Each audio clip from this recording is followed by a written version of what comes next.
এবার যে খবরের দিকে নজর রাখবো, লালগোলার সভা থেকে তৃণমূল কংগ্রেস, বিজেপি এবং অনুব্রত মণ্ডলকে কঠিন ভাষায় আক্রমণ করলেন সিপিআইএম ডিওয়াইএফআই এর নেত্রী মীনাক্ষী মুখার্জি। তিনি বললেন, ধর্মের নামে মানুষকে ভাগ করে ঝামেলার সৃষ্টি করতে চাইছে তৃণমূল কংগ্রেস, আর তাতে ছাতা ধরছে বিজেপি। এছাড়াও তিনি আরও বলেন, অনুব্রতর ব্যাপারে বলতে গিয়ে তিনি বলেন, পুলিশকে আক্রমণকারী, মানুষকে মারধরকারী, ডিয়ার লটারিতে কোটি কোটি টাকা কামানো, গরু চুরিতে চোরের তকমা পাওয়া, তিহার জেল খেটে আসা, সে আবার তৃণমূল কংগ্রেসের নেতা। অনুব্রত মণ্ডলকে কড়া ভাষায় আক্রমণ। পাশাপাশি তিনি আরও বললেন, চোরেদের পঞ্চায়েতকে, দুর্নীতির পঞ্চায়েতকে, ঘুঘুর বাসা পঞ্চায়েতকে ভেঙে মানুষের পঞ্চায়েত তৈরি করা। একাধিক বিষয়ের ওপর তৃণমূল কংগ্রেস এবং বিজেপিকে কঠিনভাবে আক্রমণ সিপিআইএমের ডিওয়াইএফআই এর নেত্রী মীনাক্ষী মুখার্জির। কি বলেছেন তিনি শোনাবো আপনাদের। এই ভিডিওটি যারা দেখছেন চ্যানেলটি লাইক করবেন, শেয়ার করবেন আর সাবস্ক্রাইব করবেন। আই লাভ মাই ইন্ডিয়া, মেরা ভারত মহান।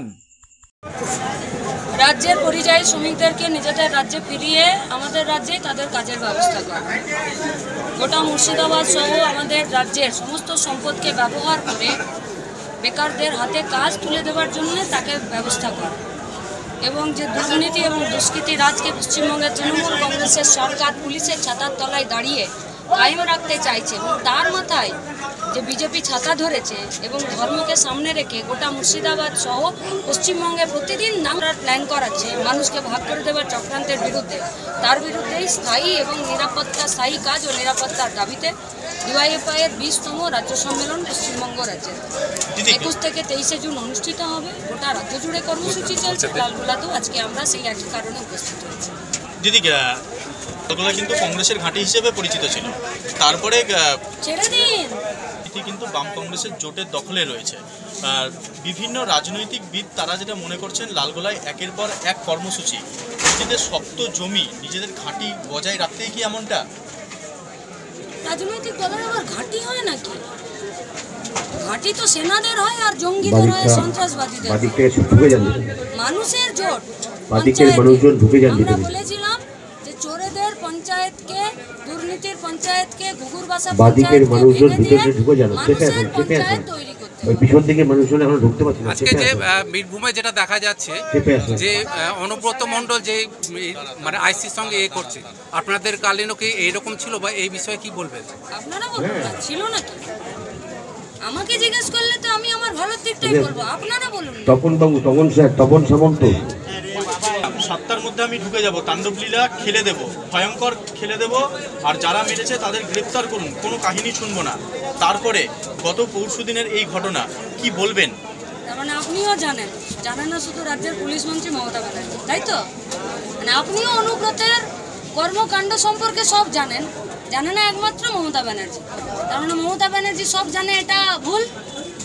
তাহলে মমতা ব্যানার্জি যেটা জানতে হয় সেটা জানে, যেটা জানার দরকার নাই, যেটা তার সুবিধার জন্য নয়, সেটা তিনি জানেন না। আসলে এই অনুব্রতরা হচ্ছে তৃণমূলের নেতা। এই অনুব্রতকেই তো তৃণমূল বলেছিল যে বীরের সম্মানে ফিরিয়ে নিয়ে আসবে, তাই তো? তাহলে পুলিশকে আক্রমণকারী, মানুষকে মারধর করা, ডিয়ার লটারিতে কোটি কোটি টাকা কামানো, গরু চুরিতে চোরের তকমা পাওয়া, তিহার জেল খেটে আসা, এরা যদি ওদের বীর হয়, আপনাদের মাধ্যমে গোটা রাজ্যের মানুষকে আমরা সিদ্ধান্ত নিতে অনুরোধ জানাবো যে বীরেদের দলকে চান নাকি বামপন্থীদেরকে চান। তারপরে যেটা দেখা যাচ্ছে যে অনেকেই মনে করছেন, যারা অনেকে কর্মী রয়েছেন বা নেতা রয়েছেন, তারা অনেকেই মনে করছেন যে অনুব্রত মণ্ডলকে কোথাও যেন ব্যাকফুটে নিয়ে আসার চেষ্টা। একটু তাদের বসার ব্যবস্থা করে দিবেন। আমরা যারা যুব আছি কমরেড, একটু বয়স্কদের বসার ব্যবস্থা করে দেব। গ্রামের 100 দিনের কাজের কি লাভ? গরু চুরি, বালি চুরি, মাটি চুরিতে তার সঞ্চালক সৌগত রায় মঞ্চে আসবেন। ফ্রন্ট ফুটে গেল না ব্যাক ফুটে গেল? এই অনুষ্ঠান যদি সঞ্চালক সৌগত রায় মঞ্চে আসবেন, সেই ব্যাক ফুটে যাওয়া রাজ্যটাকে কি করে আবার ফ্রন্ট ফুটে আনানো যায়?